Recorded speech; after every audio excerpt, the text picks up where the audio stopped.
Este documental fue realizado por estudiantes de la licenciatura en Educación Primaria de la Escuela Normal de los Reyes Acaquilpan, como parte del curso Pedagogía Latinoamericana y Comparada impartido por la maestra María Leticia Santiago Estrada, y tiene como propósito analizar y reflexionar sobre la realidad de las escuelas multigrado desde una vivencia situada. La experiencia tuvo lugar los días del 2 al 13 de junio de 2025, en dos escuelas de organización completa, la Escuela Primaria Miguel Hidalgo y Costilla y la Escuela Primaria Horacio Zúñiga, ambas ubicadas en el Estado de México. Durante esta práctica se llevó a cabo una simulación del modelo multigrado. Para ello, se conformaron grupos con un estudiante representante por cada grado, provenientes de diferentes grupos regulares. Así, se generaron condiciones semejantes a las que enfrentan las escuelas multigrado, donde un solo docente debe atender a niñas y niños de distintos niveles escolares dentro del mismo aula. Cada día fue asumido por estudiantes de diferentes fases formativas, fase 5 el primer día, fase 4 el segundo y fase 3 el tercero, en un horario de 8 a 11 de la mañana. En este marco se desarrollaron dos proyectos pedagógicos integradores. En la escuela primaria Horacio Zúñiga se construyó un botiquín de primeros auxilios abordando temas fundamentales sobre salud, prevención y cuidado del cuerpo. En la escuela primaria Miguel Hidalgo y Costilla se trabajaron las danzas tradicionales de 5 estados del país, fortaleciendo así la identidad y diversidad cultural de los estudiantes. Ambos proyectos nacieron del contexto y respondieron a necesidades reales, buscando integrar contenidos escolares con aprendizajes significativos y vivencias locales. Como cierre de esta experiencia formativa, los días 16, 17 y 18 de junio se llevó a cabo una salida académica al municipio de Ixtapan de la Sal, ubicado al sur del Estado de México. Esta región, conocida por su riqueza natural y su vida tranquila, también alberga comunidades rurales con escuelas multigrado reales. Las escuelas visitadas fueron la Escuela Primaria Lute Bishop de Sámano, con una matrícula de 53 alumnos, y la Escuela Primaria 1960, Año de la Patria, con una matrícula de 32 alumnos. En dichas escuelas, la estructura organizativa se compone de 3 salones multigrado, uno que atiende primero y segundo grado, otro que reúne a tercero y cuarto, y un último que concentra quinto y sexto. Cada grupo es atendido por un solo docente y uno de ellos asume además funciones directivas, organizativas y administrativas. Esta modalidad exige de los docentes una alta capacidad de planeación, gestión del tiempo, sensibilidad social y compromiso con su comunidad. La pedagogía que fundamenta este ejercicio es la pedagogía territorializada, una propuesta que reivindica el valor de la educación situada en los territorios. Esta perspectiva plantea que el proceso educativo debe responder a las condiciones culturales, sociales, históricas y económicas del contexto donde se desarrolla. En lugar de aplicar modelos universales y descontextualizados, la pedagogía territorializada reconoce los saberes locales, los vínculos comunitarios y las necesidades reales de las y los estudiantes. Al realizar este proyecto, no solo se vivenció la complejidad del trabajo docente en un aula multigrado, sino que se puso en práctica una forma de enseñanza que parte del territorio, dialoga con la comunidad y responde con sensibilidad a sus características. Desde esta mirada, el aula deja de ser un espacio cerrado para convertirse en un territorio vivo, donde enseñar implica también habitar, escuchar y transformar. Las escuelas multigrado, lejos de ser una carencia, representan un modelo pedagógico potente que demanda docentes comprometidos, creativos y profundamente conectados con su entorno. Este documental recoge esa vivencia, esos aprendizajes y esas reflexiones que, más allá de una experiencia formativa, nos invitan a repensar la educación desde la raíz.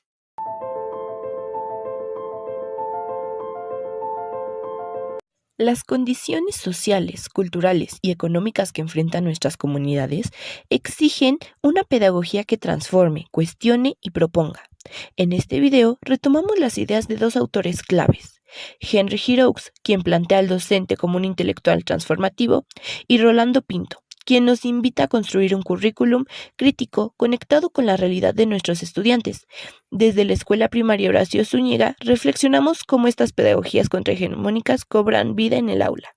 ¿Puede una maestra de primaria ser una intelectual transformativa? Henry Giroux dice que sí. En esta breve reflexión quiero compartir cómo su pensamiento inspira mi práctica docente en la Escuela Primaria Horacio Zúñiga, en Los Reyes La Paz, donde cada día intento hacer de la educación una experiencia de transformación social. Giroux y la pedagogía contrahegemónica. Giroux 2001 nos habla del maestro como un intelectual transformativo, es decir, un docente que no solo transmite conocimientos, sino que los cuestiona, los resignifica y los vincula con la realidad de sus estudiantes. Esto implica dejar de vernos como simples transmisores de contenidos, significa reconocernos como agentes políticos capaces de conciencia crítica, de abrir espacios para niñas y niños que piensen por sí mismos, cuestionen lo que les rodea y sueñen con un mundo más justo. La Escuela Horacio Zúñiga como escenario de resistencia. En la primaria Horacio Zúñiga, trabajar con comunidades diversas me ha hecho ver que implicar una pedagogía contrahegemónica no es una teoría lejana, sino una necesidad urgente. La pedagogía crítica en práctica. Ejemplos concretos. Realizar asambleas escolares donde los niños tomen decisiones colectivas, proyectos como Mi Comunidad, donde describen su entorno usando adjetivos, pero también analizando qué les gusta o qué quisieran cambiar de su colonia. Estas prácticas son pequeñas pero poderosas semillas de nuestro pensamiento crítico. Ser maestra en la Horacio Zúñiga me ha demostrado la pedagogía crítica no es un lujo, es un compromiso ético. Como Giroux propone enseñar que es un acto de resistencia y desde el aula de la primaria también podemos transformarla.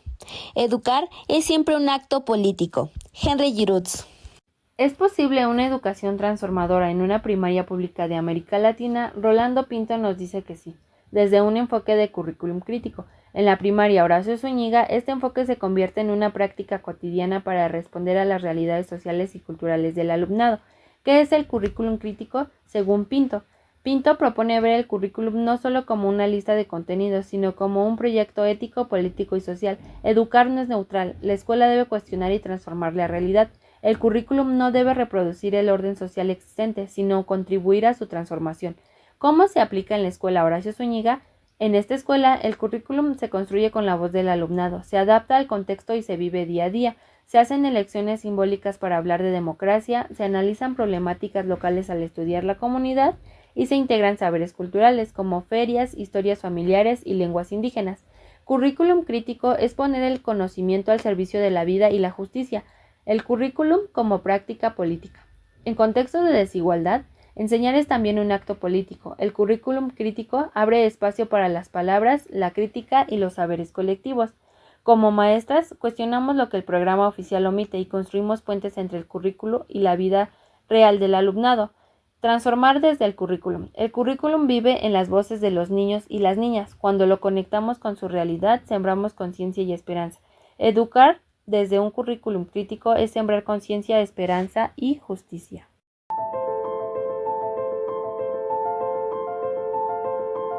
La Escuela Primaria Miguel Hidalgo y Costilla, ubicada en la colonia Lomas de Altavista en La Paz, Estado de México, es mucho más que un espacio físico.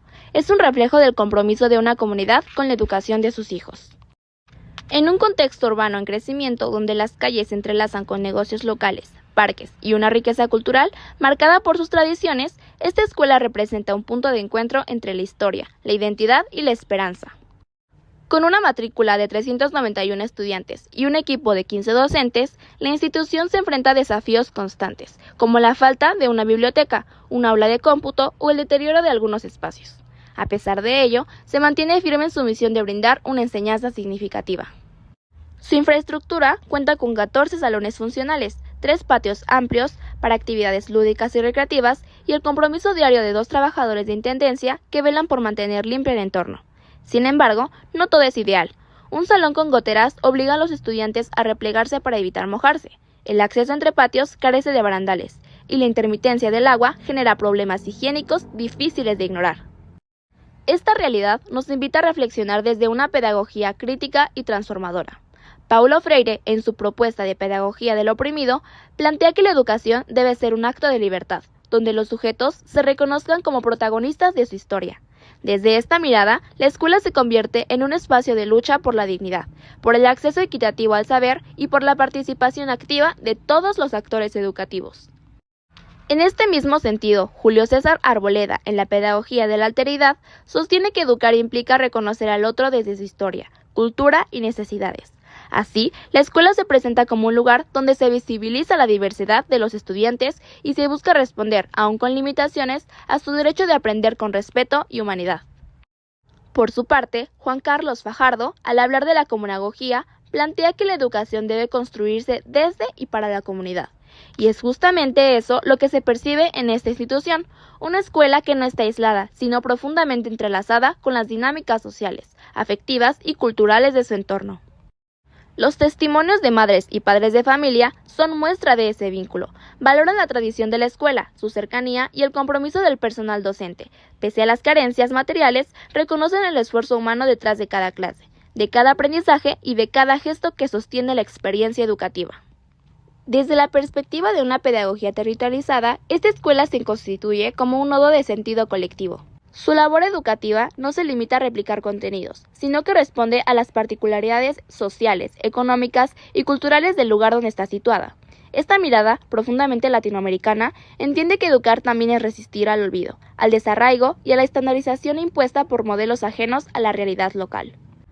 Henry Giroux, en sus propuestas de pedagogía crítica, denuncia las estructuras que perpetúan la desigualdad y llama a las escuelas a convertirse en espacios de agencia y transformación. Esta escuela, a pesar de las carencias estructurales, encarna esa resistencia. Sus docentes luchan cada día porque la educación no sea un privilegio, sino un derecho accesible para todos. Esta postura se enlaza con el espíritu de la nueva escuela mexicana, que impulsa una educación inclusiva, centrada en el bienestar integral del estudiante y con fuerte anclaje comunitario. La escuela Miguel Hidalgo y Costilla no es perfecta, pero sí profundamente humana. Representa un espacio donde la educación no solo se imparte, sino se vive, se comparte y se lucha. En ella resuenan los ecos de una pedagogía que, desde lo local y lo comunitario, apuesta por transformar realidades, poniendo a la comunidad y a los sujetos al centro de toda acción educativa.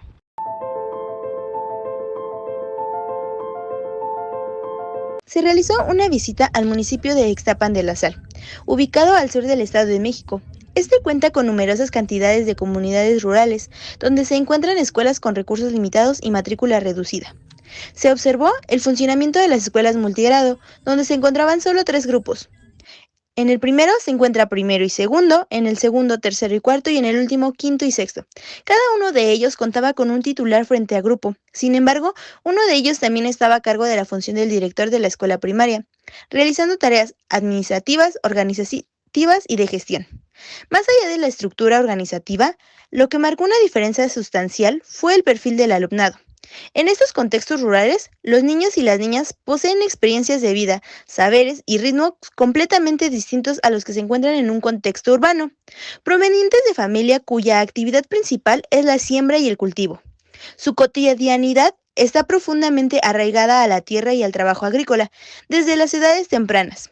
Colaboran en la milpa, en la recolección o el cuidado del ganado, lo que le repercute en su asistencia o inasistencia en clase, también como en su energía que presentan, y también en su forma de ver el mundo. Su conocimiento es práctico y vinculado al calendario agrícola, al clima y a los ciclos de la naturaleza. Estas realidades nos exigen una pedagogía que no pretenda imponer una visión hegemónica del conocimiento ni de la infancia. Aquí resulta imprescindible recuperar una pedagogía territorializada y de la alteridad, en el sentido en que lo plantea Paulo Freire. Reconocer al otro en su contexto, escucharlo en su realidad, dialogar desde la horizontalidad. Freire afirma que enseñar exige respeto a los demás saberes de los educandos y exige una comprensión profunda de su mundo de vida.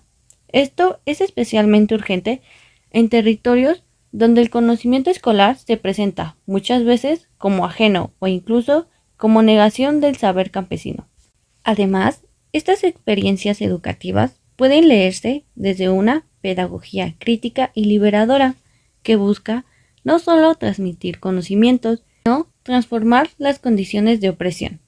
La educación, en este sentido, debe partir del contexto del estudiante para llegar a una lectura crítica del mundo, tal como propone Freire en su pedagogía de la pregunta. El educador no lleva respuestas hechas, sino que construye junto con el alumno las preguntas fundamentales sobre su realidad. En esta misma línea, Nuria, Romeo y Jesús Molina Saurín aportan desde su propuesta de integración curricular, entendida como una forma de hacer escuela en y desde la diversidad. Ellos sostienen que una educación inclusiva no puede improvisarse, sino que requiere diseñarse desde el reconocimiento de las diferencias y desde la construcción compartida de significados. Esto implica trascender la organización del currículo en compartimentos cerrados y permite que los contenidos dialoguen con la vida cotidiana, con los intereses reales del alumno. En el contexto rural visitado, integrar la siembra, el conocimiento de la tierra, los ciclos del maíz o el uso del agua no sería una concesión sino una obligación ética y pedagógica. Por tanto, hablar de educación en estos territorios no puede limitarse a señalar sus carencias. Debemos reconocer su riqueza cultural, sus saberes comunitarios y repensar el papel de la escuela como un espacio de construcción de dignidad, no de adaptación forzada o una lógica urbana, tecnocrática y excluyente. Esto nos lleva a una postura contrahegemónica, donde lo local no es visto con déficit, sino como posibilidad. En conclusión, estas escuelas rurales no solo nos revelan las brechas del sistema educativo mexicano, sino que nos invitan a reinventar nuestras prácticas pedagógicas desde la escucha y la justicia social. Educar en estos territorios implica reconocer la potencia del saber campesino, articularlo con los contenidos escolares y dignificar todas las formas del conocimiento.